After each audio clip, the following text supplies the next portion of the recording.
And welcome. Thanks for joining me for the first part of our 6-parter ARCHLine.XP online architectural courses, during which we are going to create a model which is a 2-story family house part of a terraced building.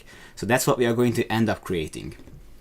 My name is Untitled. I'm the partner manager of ARCHLine, which is making the software ARCHLine.XP, your design software made for you. Now, normally I would have an event like this one along with my colleague, Mr. Pap, who's our resident architect, in our comfortable recording studio. But not today, because of the international relations or conditions that we are facing today. We are working from home, but that is no excuse. So if we want to keep the software available to the public, we have to create training materials, and that's what I'm doing right now. So a couple of things you have to know about me. I enjoy creating models. So sometimes I create models out of plastic or plaster, so like real world scale models of airplanes and dioramas. And obviously I'm a CAD nerd, so I like to create models just like the ones you see on the right hand side. If you have ever seen the content on our website called Remodeled in ARCHLine, most of the time I'm making these because I enjoy creating things. I like things when they are coming together, and for that reason, whenever we are talking about how do we get from here all the way to here, I'm not only going to tell you where to click and what to do, obviously we are going to cover that too, but I'm also going to tell you the tips and tricks I picked up along the way. So I'm going to show you how to save time, how to be a bit more efficient with your time. Now, let's get back to ARCHLine. I'm pretty sure that you already know the basics, what ARCHLine actually is. But in a couple of words, I'm going to tell you what we are offering. So, the ARCHLine.XP product family consists of 3 different products. First of all, we have ARCHLine.XP LT, which is the lower version of ARCHLine. It's targeted for smaller projects, family houses, couple of story buildings. Now, if you are looking for something more, that's what ARCHLine.XP Professional has to offer, and that's what we are going to talk about today. ARCHLine.XP Professional is a BIM software which has features for interior design and architecture alike. And at the end of this series, we are going to look at ARCHLine.XP Live, which is a fully immersive architectural visualization software, which is there to create 3-dimensional visual walkthroughs of the models that you're creating. I think it's better to demonstrate that with a video, but at the end I'm going to do that. So let's jump back into ARCHLine. This is what we are hoping to achieve, and by today's end we are going to have the first 2 stories of this building. Now, how do we get started?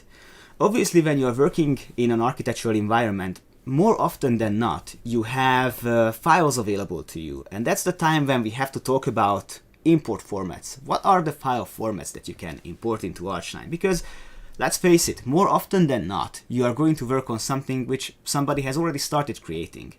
And since there are many import formats in here, I'm very interested to hear what kind of software are you using at the moment. Please use the chat bar either next to the video or below the video to submit what kind of files or what kind of software you're using at the moment. The ARCHLine.XP import can be categorized in many different categories, but generally we are importing line work. So for example, DXF, DWG drawings. We have connection to other BIM software products, and that goes for our IFC or RVT or RFA file formats. You can also import PDFs, SKP file formats. So there are many formats, but actually 2 things to highlight here is the render connection. So we connect to many external renderer software. So if you already have a renderer software, that's not a problem, we can connect to it. But the most important, what we are going to focus on today, is the DXF DWG drawing. Now, without saying trivial things, DXF and DWG drawings are the exchange formats for line work. So we are not looking for 3-dimensional data here, we are just looking for lines that we can use for additional drafting. Now let's see how that works. I opened up a very clean project, so there's nothing currently in my ARCHLine version, but I'm going to import a line work here, based on which I can continue my work. Actually, there are 2 DWGs I'm going to open, and if you have already downloaded the course material, then you know what to look for. So we're just going to import DWG. And we are going to use 2 files today, actually 3, the Elatanova Start ground floor, 2D and first floor. So these 3 are part of the webinar package that you downloaded. Link is in the description of the video. So we start with the 2D DWG, which is actually going to be the whole plot where the building is going to be. Now, based on how your line work is organized, you may or may not have a complete preview. And you also can decide on the units based on which you are going to interpret the AutoCAD units, and you have a ruler here which tells you how big actual things are. Now this ruler doesn't help us at the moment because we don't see that many things, so at this time I just suggest to accept what you have and import the drawing. Now we see that this is actually the survey of the city block where this building is going to be. So we see the neighboring buildings, and this is the part where we are going to work today. Now, how do I know that this line is actually in the exact scale? Now I can go to documentation, or sorry, dimensioning, measure, and I have this quick distance measurement tool based on which I can measure the plot. And if I measure it, I see that it's approximately 12 meters, which is the way it should be. So I know for a fact that this is actually a good scale.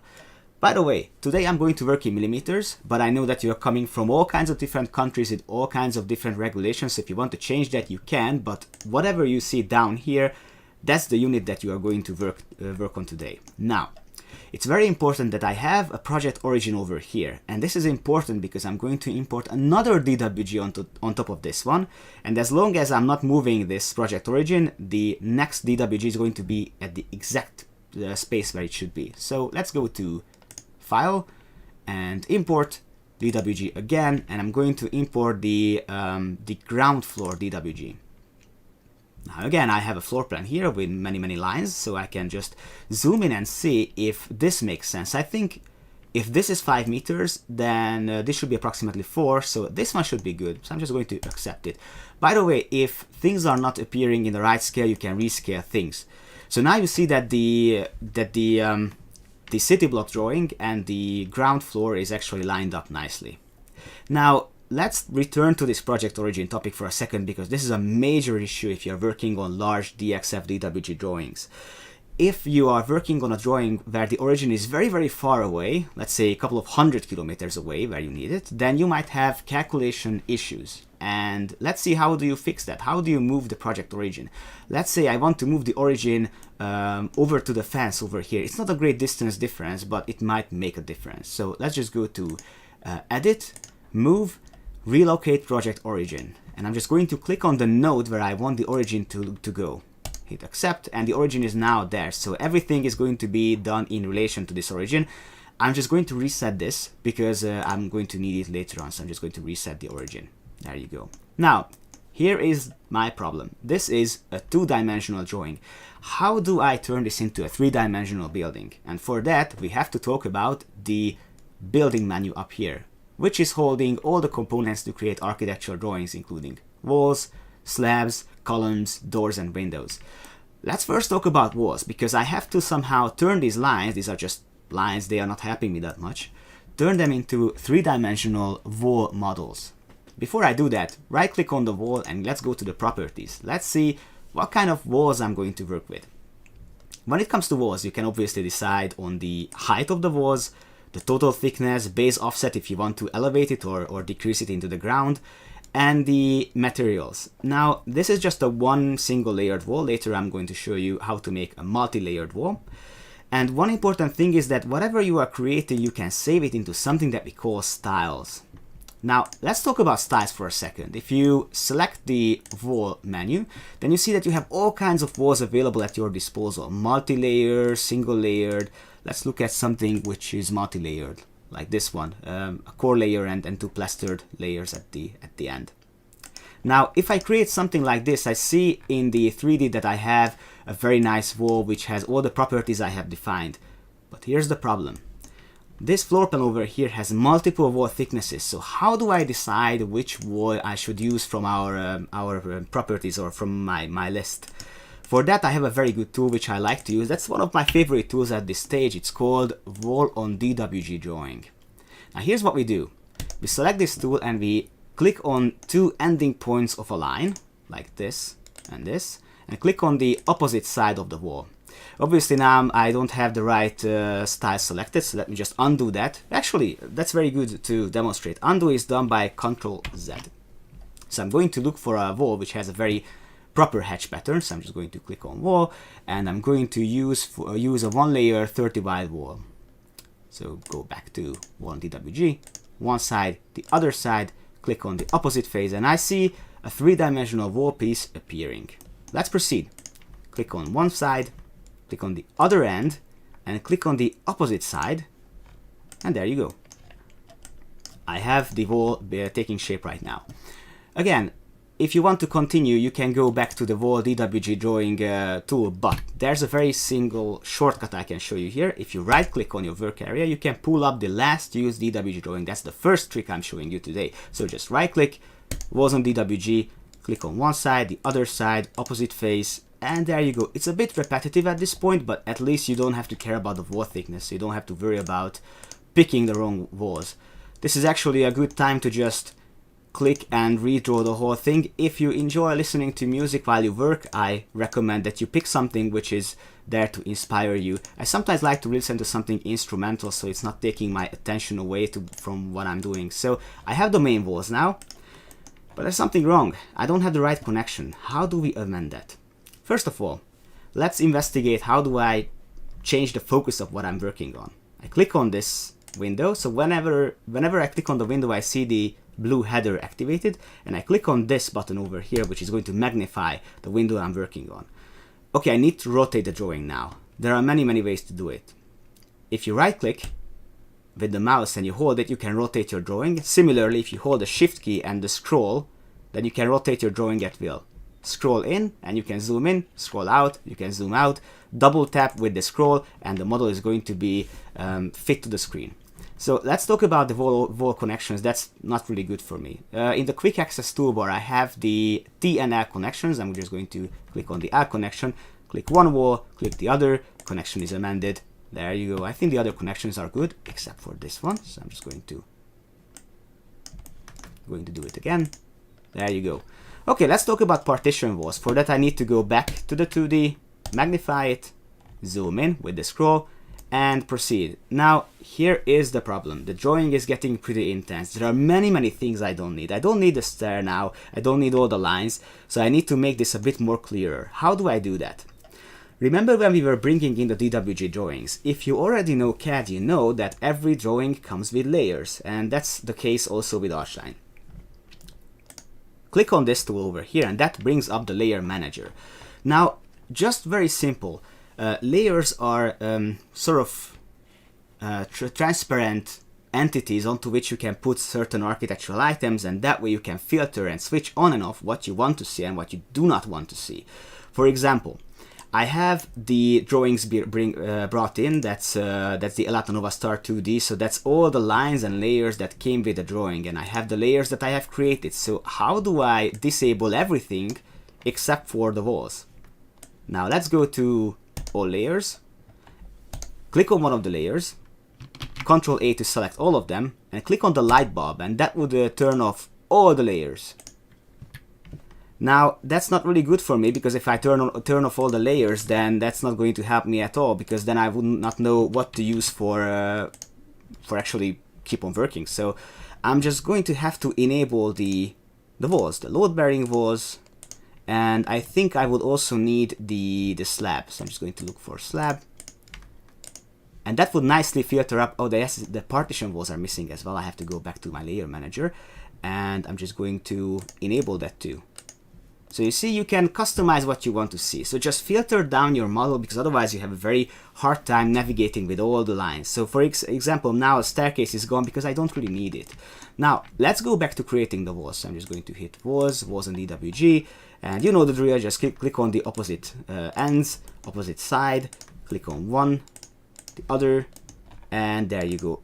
Obviously you could pick a wall with the corresponding thickness, which is I think would be around 100 millimeters, but then you would need to change back and forth because the thickness is changing. So I think the best course of action here is just retrace what you see, and on the 2D you can see how it looks like. Okay, I think I have all the walls now. I have one problem here, actually several. The connection is not good, so I'm just going to fix it the way I used before with the Tnf connection. I think that's good, there's one problem. The walls have different interior and external materials, which is good for the main walls, but no good for the partition walls. So what do? I select the whole drawing, either in the 2D or the 3D. By the way, notice how when you select something in the 2D, it gets selected. I mean, select something in the 3D, it gets selected in the 2D as well. So You see that now 17 wall pieces are chosen, and now I can define that I want to have a bright white face for both sides. So there you go, I have the walls. Next I have to figure out the slab, because there is a slab under this building and there are actually 2 extra slab pieces. There's a terrace over here and a ramp over there. So how do I do that? Now, if I go to the slab tool, again right click before I do anything, because I want to customize how my slab looks like. First of all, I'm not satisfied with this, this covering over there, so I'm just going to click on it and change it. But I can't find anything here which I like, so I'm just going to go to the main material library. I go to parquet, strips, and let's find something which looks good. I think this one does. It doesn't really matter at this point which one you choose, because this is going to be a conceptual stage, but be sure to choose something similar so that your visuals would look similar to mine.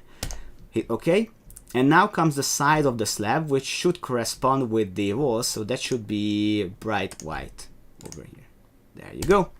And now I'm ready to create my slab. I'm just going to hit the slab tool and go with slab by walls, which allows me to select all the walls I have, hit enter, and the slab is created automatically. So you don't have to retrace this time the whole drawing, you just have to select the walls and it's going to be created. Yes, that's all fine and nice, but what happens if you want to create a customized slab based on lines? Don't forget these are lines, so you can't really turn them into automatically with something else, so you have to make it something different. But, you know, the outside balcony or terrace should not have this parquet covering, you should have something else. Right click, property, go to the material and look for something else. Let's edit concrete, I think. Something concrete-ish. This prefabricated concrete would be nice for the top material, and for the side I think the same thing would be good. So in fact, without clicking on this, I'm just going to select this tool, and that would chain all the sides together, so I don't have to worry about that. So hit OK, and now I go back to slab. Slab is sketch mode, and I'm just going to select the sides of my slab where I want it to create. Hit enter, and the slab is created. Now that's very nice, but what happens with this part? Because this is not only a slab, this has an inclination. And for that we have a ramp tool. The ramp works like this. You have to select what kind of ramp you want. Let's go with this. Click on the starting point, click on the ending point over here. Next I have to define the width of the slab, so it's going to be like this. So I'm just going to tie to the nodes that I have on my drawing, and I don't like how my my ramp goes into my building, so I have to amend that somehow. That's very easy to do. Click on the edge and say insert node, and let's just insert additional nodes which would break up this ramp and give it the nice shape that we all need. So there you go. If you have a keen eye, you see that this is not okay yet, because this ramp is not in line with the slab. Obviously I could be using the 3 markers to move it to coincide, but that's not the way the ramps usually work, because the ramps have an inclination which has to comply with certain regulations. So let's assume that the 2 values I know is the top side and the inclination. So I have to click on the inclination marker, and I have several regulations and rules based on which I can set up how my ramp should look like. So first let's go with horizontal, and let's just zero everything out. Let's see what happens. If I zero everything out, I see that my ramp is pretty flat, so I'm just going to click on the landing again. And now I want to say that the top level is fixed, the bottom level should be a flexible one, and the slope, I know the slope, it should be 5%, because that's the number I was told by my by the project's original owner. So I'm just going to hit OK, and now I see that the ramp nicely starts to bend in. That's very good. Next thing I'm going to do, I have to do something with the doors and windows, because they are still missing from my floor plan. Even though I have them in as 2-dimensional lines, that's not really what I have here, so I need to create them somehow. Now, let's talk about doors and windows for a second. So doors and windows are parametric elements, meaning that you can fine-tune them, you can open them, you can change how they look like. Let's see a few examples. So I see that most of the doors and windows are the same here. Let's just first see how the doors look like. So If I click on the door menu, I can choose from a palette of predefined doors. For example, I want to have a one-sided door, and I have different styles here again based on which I can work. For example, I want to have a door in a load-bearing wall. I just have to click on the wall, decide the opening direction, and there you go, the door is in the wall. What happens if you have a door that you want to create based on existing drawing? I'm just going to click on the door, hit delete, get rid of this because I'm going to now do something else. I'm going to use the line drawings. So right click on the door. Before I do anything, I have to fine-tune how this thing looks like. I'm not satisfied with the material. I'm going to click on the solid panel. I'm just going to look for something else by clicking on this house icon and type in the name of the material, which is going to be wood Dwg. Okay, now the frame is good, the wing is not good, so I'm just going to click on that, and here you go. I see now a short list of materials which all have this kind of orange triangle in the top left. That means that this content is at the moment being used in my model. So if I use this wood Dwg material once, then I can just go back to the short list and pick it from here. There you go. Now I know that the distance from wall line for this door should be 0. Height is good. Let's hit OK. Now what do I do now? I click on door by 2 points, click on one side of the door, the other side, and click on the opening direction. There you go. So once, twice. Let's just navigate in the 3D for a second so you can see the result. There you go, the doors are appearing. Automatically, by the way, you don't have to manually refresh the 3D. So door by 2 points. Click, click. There you go. Now, what happens if I have two winged or one fixed wing? So do I have to go back and change the door type and then retrace? Well, you can do that, but at this point I like to do it with the same door type I have. And later on I'm going to fine tune it. So I have one door here, and the double door is going to appear over there. Okay. And now comes the time when I have to fix the double door and this one over here. Actually, there's one thing, but what's missing is the sliding door, but later on I'm going to amend that too. So let's click the one winged door and fine tune it. Click on the pencil icon. First of all, that's not good of an original model, so I'm just going to click on flush, which is going to bring up the door library. Going to doors, double, flush internal double. The software now asks, okay, do you want to keep the previously set dimensions, which is the height and width? Yes, I want to keep that. But what I don't want to keep is the thickness. I have to change that to 100 millimeters. Okay. And now I have a nice two-dimensional and 3D representation of the doors. Let's proceed with the entrance door, which is still not good for my purposes.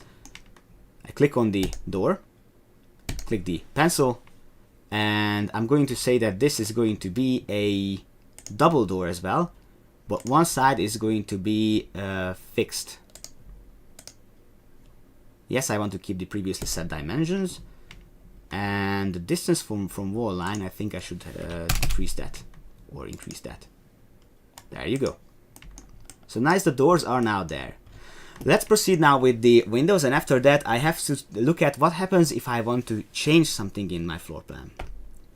So doors we have already covered. Let's see how windows are different. Sorry, I was talking about windows at the same time. So when it comes to windows, they work with the same logic except with one difference, and that is the sill height. Because you have to care about the sill height of the drawing, so I'm just going to pull up the window menu and look for something which fits my purposes. I know for a fact that these windows have a trial sort of division, so I'm just going to look for a window which fits my purposes. I think if I type in divided frame 1x, that brings up the thing what I'm looking for. There you go. The sill height I have to change. It's going to be 0, and 110 should be the thickness. Redraw. Okay, I'm still not really satisfied with how this looks like. It has to have the same materials as the doors. So I'm just going to click on the solid material and go with wood Dwg. Okay, and I think this is good. So let's see what happens if I want to recreate my floor plan with this. So I'm just going to click window by 2 points. Click on one side, click on the other side. One side and the other. Okay, there's a couple of windows over here. So what happens if I want to create, let's say, a corner window? That's an exciting topic over there. So let's see what happens. So again, just right click, window by 2 points, and click, click, again, click. Okay, I made a mistake over here, but that's not really important. Later on, I'm going to fix that. Click, again. There you go, we have the windows set up.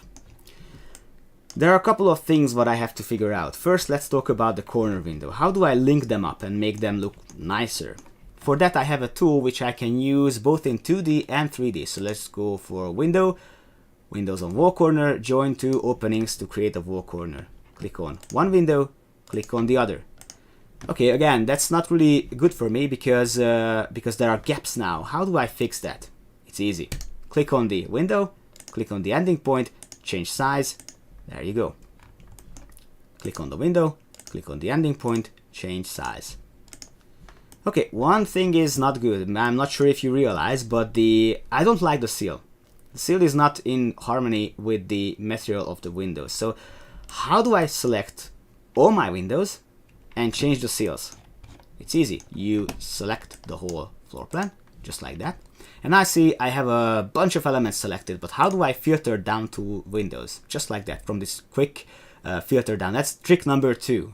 If you filter it down, you see only the windows are selected. So if I go to the seals, I can just click on Wood Dwg here, and I'm going to change that here too. And there you go. So it's fixed. But I see that the connection between the two corner windows is still not good. So how do I fix that? If I select the window to which the mullion belongs, let's see, if I select this one, there's no mullion, but if I select the one on the left, there is a mullion. So I just click the pencil and I go to the built-in materials, and body material should be Wood Dwg. There you go. Okay, it's getting together, but there's actually one sliding door here missing, so I'm just going to have to add that too. So again, what I do is I go to door, right click, and I'm just going to go with a sliding door, which should be at this point I have to use some quick help because I have it written down which sliding door I should use, because I don't want to use the wrong one, because then you might have a different result over here. So that's just going to be something. Yes, let's say it's going to be glass sliding in one. There you go.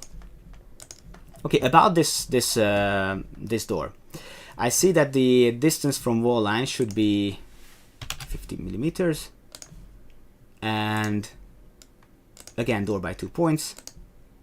Click the two ending points and define the opening direction like that. Okay, if I consult my drawings, I see that there are still two things I have to get right. One is the height of this door, which is not good because I know that this should be higher than the rest. So I'm just going to click on the door, and it's a perfect opportunity to show you how to modify the door and window properties in the 3D. Just click on the marker and submit 2400. And there you go. The other thing is that, and that's just a side note, you don't have to do this, but I'm just going to show you anyway. What happens if the material of an opening is different in the inside than on the other side? Especially on older buildings, historical ones, you are not allowed to change the external face of an opening, but inside you can paint it just fine. So how do you make that? Click on the window, click on the pencil icon, and go to the material tab where you can have external and internal frames. And let's just change the frame to something else internally. Bright white should be fine. So that's how you do it. I'm just going to undo this because this is not needed for the rest of the course, but I just wanted you to know it's a Ctrl-Z to go back. Okay, let's talk about the slabs over here. I consulted with with the project's owner, or the one who ordered this project, and turns out that he doesn't really want this kind of material. This doesn't look fine. He wants to have some kind of concretey thing. So if I change it now, I do not know how to log my changes. So there should be a tool which is able to log the details of an element, and then I can see exactly what happens on my drawing. And for that, I have a tool which is called tags. Now the tags are actually text bubbles which would actually keep tracks of what is happening on your drawing. Now at this moment I'm just going to turn off the DWG drawings because I don't want to have properties of the lines. I'm going to have properties of the slabs. So I'm just going to again go to the drawing and turn off everything that I don't need. There you go. So now I just have the drawing itself, nothing else. So I want to have a tag which is going to log the details of the slab tool. So I'm just going to say that I want to have a tag of an architectural element and it has to be a slab. And now I can define what I want to include in my properties. So that's just, I'm just going to accept that and click on the slab. Now this is not a good position, so I'm just going to move my my schedule or my tab, my tag for a second. And also I can add a pointer line to the original element. So wherever I'm going to move this, it's going to keep in connection with the model. But what's the point of this thing? Let's look at it from a closer angle. First of all, I want to make it a bit more customized. I don't want to have too many lines. I'm just going to select it, and for the bounding, I'm going to say no bounding. Okay, here's the thing. If I click on the tag, I see that certain elements have a paint bucket next to it. And the paint bucket actually chooses or shows you what kind of materials actually are given to this element. So now I see that the prefab concrete is selected on the tab in the material menu, and I can see that it's actually the same element. So let's change this to something else. Let's make it a more industrial look with the concrete 3 material. I hit OK, and here's what happens. The tag updates, and so does the drawing itself. So I'm just going to click on the side material and I'm just going to give it the same concretey look. And there you go. Now, another thing, I'm just going to change the side as well. Okay, now this slab is amended, but this ramp is still not having the right material. So how do I change that? How do I take one material and paste it onto other side or another piece?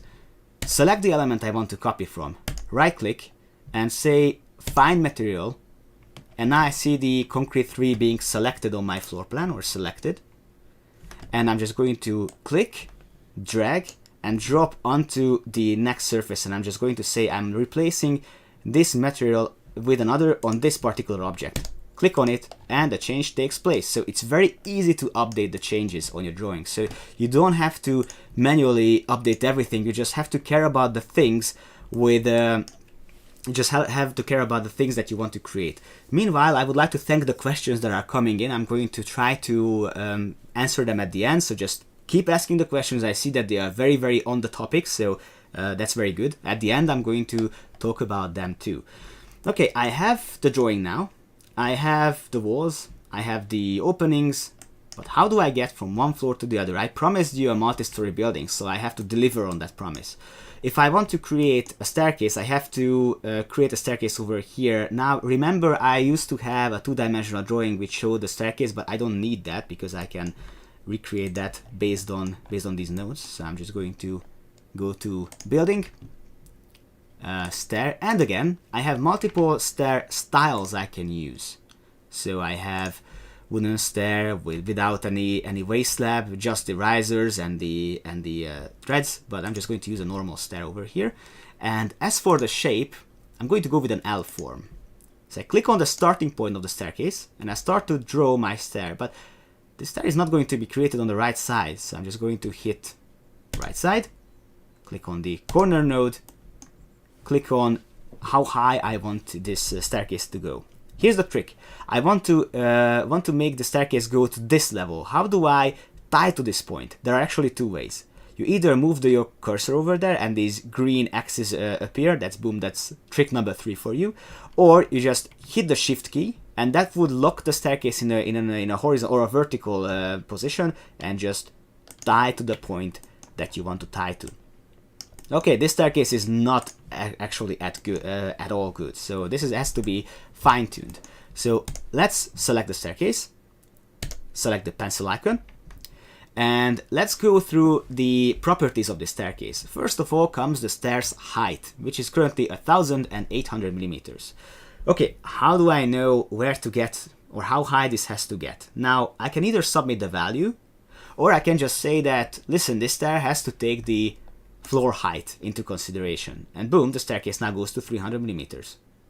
Okay, the question here. How does the software know that this has to be 3000 millimeters? Let's just hit OK for now and find out. The software comes with a floor structure. Now, when you create a building, by default, you are going to have 4 different levels. Basement, ground floor, first and second floor. This you can fine tune, and also you can fine tune the height as well. Yes, that's all fine, but how does this thing turn into a nice staircase like that one? So for that I have to go back to the stairs properties and keep on talking about what I can fine tune. So hit the stairs, and first I have already talked about the 3000 millimeters, that's fine. Next thing I have to define is the number of steps. I see that there are 3 steps here and 9 there, but that's not good. I want to have N2, the second flight of stairs, to have 13 steps. Okay, if I submit a value like that, I see that something happens, the software is calculating, and some values are going to be gray, the other ones are going to be red. Now, the red values mean that based on the current settings, which are under here, by the way, and under the cogwheel, you can fine tune that, but I'm not going to do that now because that's going to be a bit off topic now. So based on the values that I have submitted, this value, the 650 millimeters, is not going to be ergonomic. Does this mean that the software is not creating the staircase? No, it doesn't. It just tells you that based on the current values, this is not going to comply with the regulations. You can create all kinds of staircases you want, but the software will tell you that what you created is not going to be that comfortable. I know for a fact that it's going to be, so we don't have to worry about that. Next, I have to fine-tune the width of the flight, which is going to be 1200 millimeters. Sorry, I have to, yes, submit this value.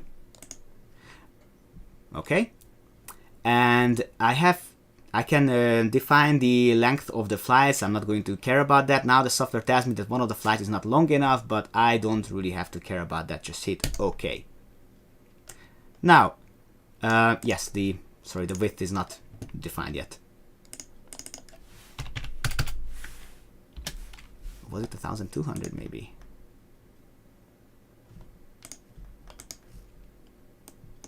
Okay, so what happens if my staircase is wider than that? I have to consult my values because I'm pretty sure that I defined a value which is not good at this context. What I want to show you is actually what happens if you want the staircase to cut the walls. And let's just go back to the staircase and let's see what happens if I define these values. Yes, I have the number of. Meanwhile, I have the sort of the cheat sheet opened up for me, so I can see exactly what my staircase should look like. So 3000, this is good. Number of steps is 16. I'm just going to add 1200, or was it 1300? Yes, it should be. Okay, this part I'm going to quickly jump over because that's the magic of live shows. It just worked before I started, but now it doesn't. So instead, I'm going to show you something else. What happens if I want to have a staircase with a different kind of support? I'm just going to right-click on the wall. What I have here, I don't need that, so I'm just going to isolate that into 3D. Just isolate this object, and that one is isolated too. I want to create something more interesting. For that, I have to jump into my model, which I can't really do because no matter what I do, I can't really see my staircase. What's wrong with that? Well, it's nothing wrong, actually. This is an axonometric view, meaning that no matter how close I get, the distances would not get shorter. So I have to jump into something that we call a perspective view. Now, the perspective view can be achieved with this eye icon. And now the software tells me that this is where I am, that's where I'm looking, that's the model. So that's what I see. If I click on the red marker, I can drag my camera closer, and now I see the staircase just like that. Okay, that's going to be good, so I'm just going to hit the plus icon, and now I have a view saved over here.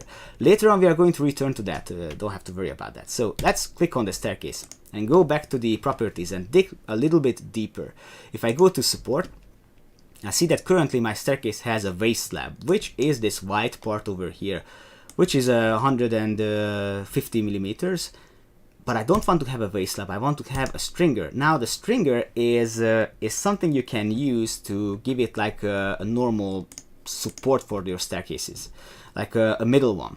So if I enable the stringer, I have several options in terms of where the stringer has to be. So let's just go with middle, and how the stringer looks like. So it should be a middle stringer stair support, a basic one, and there you go.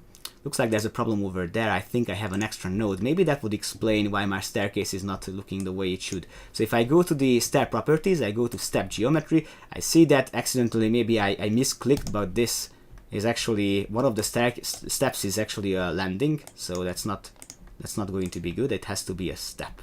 Hit OK. And I'm just going to regenerate the support over here.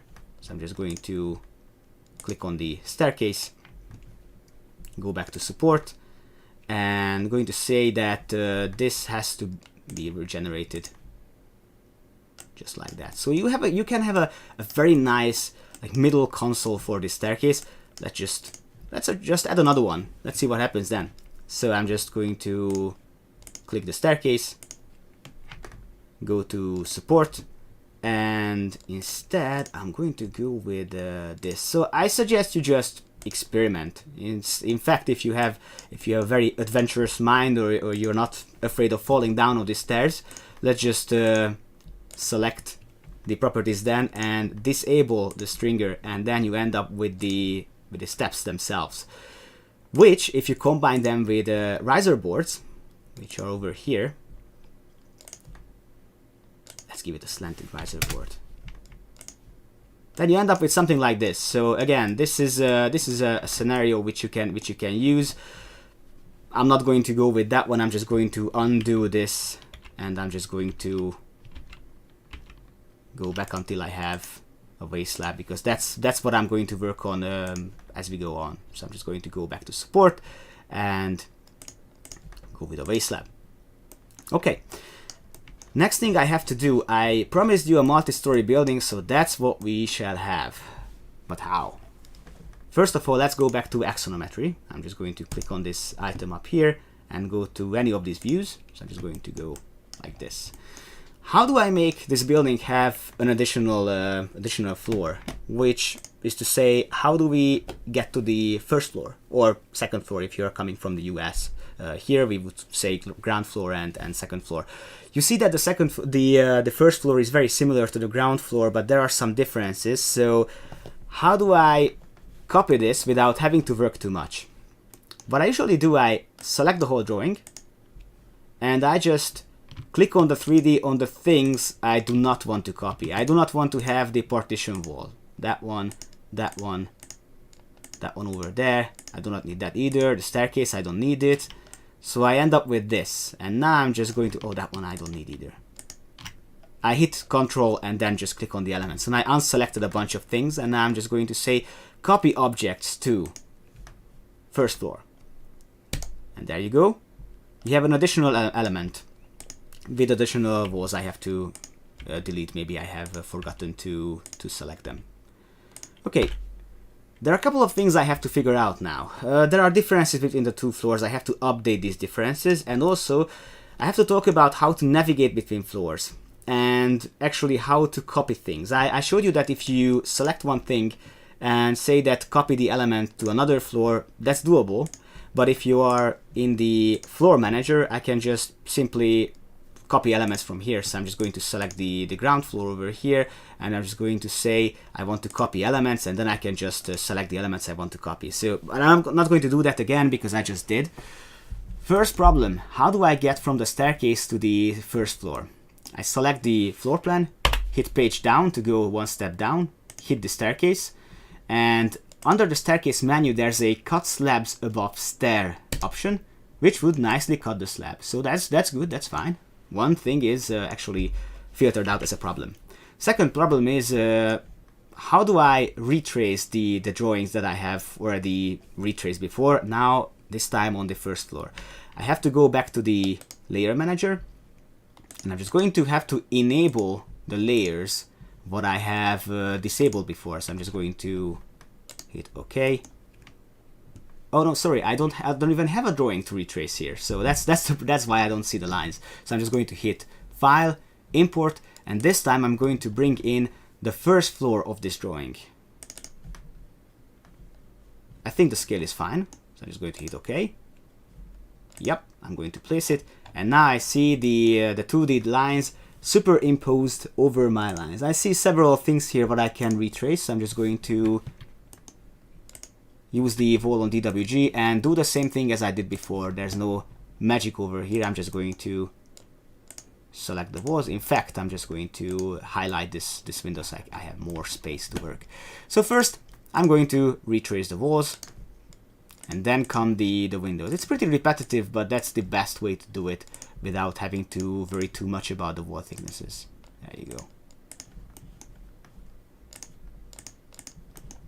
Again, if you have questions about what I have showed you so far, feel free to ask. At the end, we are going to look at the questions just fine. So I'm just going to... Okay, walls are good, except that the materials are not good. So I'm just going to highlight all the walls that I have in my drawing on the first floor. I just Control and click, and here they should be bright white. And I have to retrace the doors. Before that, I have to look at it. Ah, yes, there are some problems with the connections. So I'm just going to click, amend it.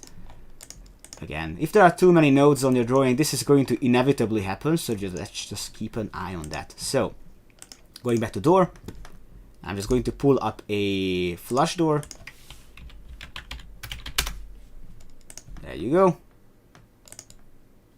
I think the properties are good. Distance from wall line should be 0. And I'm just going to retrace the drawing just like that. Click, click. There you go. One door here, another one there. And let me show you what happens if you want to copy a door. Because I have one here, and I want to place another one there. So this I want to mirror there. So here's what I do. I select the drawer. Now it's not easy to select it because there are many things on top of each other. You see that I selected a line. So let me just use this quick jump list to go to my door, hit this arrow icon, move a copy, and I'm just going to move my copy over here. There you go. Use whichever is easier for you. Honestly, that's actually the workflow. Just you don't have to use the same things over and over again. Instead, use what is applicable on that particular scenario. Let's have another one here. Okay, another difference between the first and the second floor is that this should not be here. This should be instead a window, as we see on the drawing. So how do we create a window based on that? Now, it's not really easy because I see that this window has a different size than that one. So I'm just going to click on the window that I have, click on the node, move a copy, and I just copy paste this window on top of the other one. Click on the window, decrease its size, and then we have to crank up the sill height and crank down the height of the window. The height I know for a fact is 1200. Let's hit enter. And the sill height is going to be 900. Again, you can do this in the 2D, on the 3D, based on these markers. There's another copy of this window over there. So what do? Move a copy. And there we go. Let's just line it up. Okay, so nice. I have actually 2 floors. But a couple of things are still missing. And those things are the balconies and the railings. So that's what I'm going to look at next. For the balcony, I'm going to use the slab tool, just like I did before.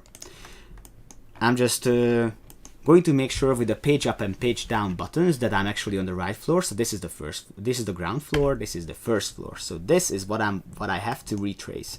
I go to the slab tool, and I think it has to be a material which is similar to what the walls are like, and that is bright white on the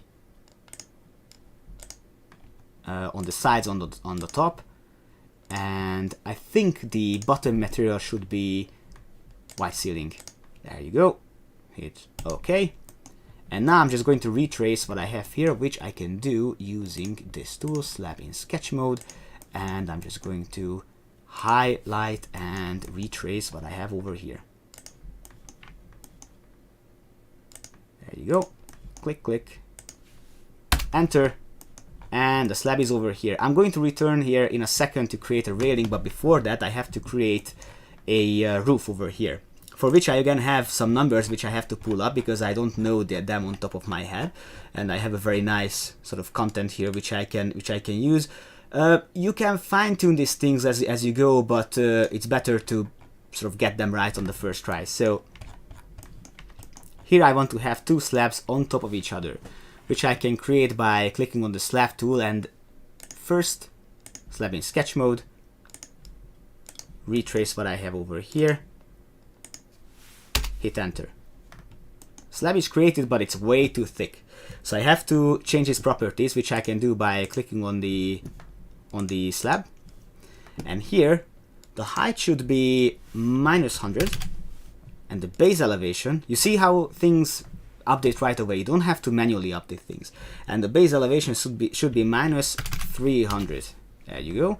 Now all I need to have is another slab on top of this one, so I'm just going to right click and slab sketching, slab in sketch mode, and just retrace the slab that you created, only this time its values are going to be different so that they would nicely line up and create this kind of multi-layered sort of roof over here. So I'm just going to select the new slab that I've created, and the materials for this are fine, but the height should be -100 and -200. There you go. If you want to change the materials, you can do that here. Let's return to the railing, and let's see how do we create one. Now, railings are special tools in a sense that you have to create them once and then you can fine-tune them in a similar fashion as you would do with a staircase. So let's just see how they are done. So let's just navigate on the 2D where the railing should be and go with the railing menu. Now if I click on the railing, I see that I have many different kinds of railings, all kinds of panels and lines and balusters, and I think the metal railing with glass would be just right for my purposes. So I'm just going to click where I want the railing to go,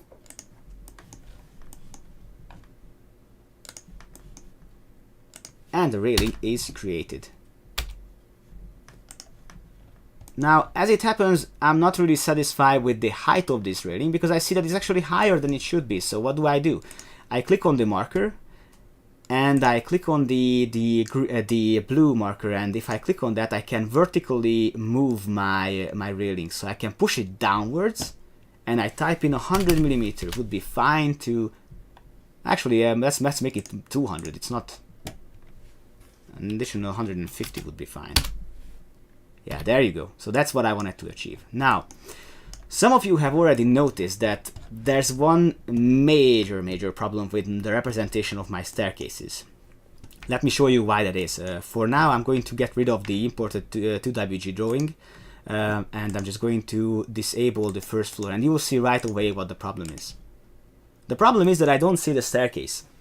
Okay, how do I do that? How do I make a staircase 2D representation appear up here and not only here? So for that, I have a very nice trick for you, and that's going to be trick number 3 for today. So click on the staircase on the ground floor and go for copy objects to another floor, and I'm going to copy it to the first floor, but only I'm going to make a pseudo copy.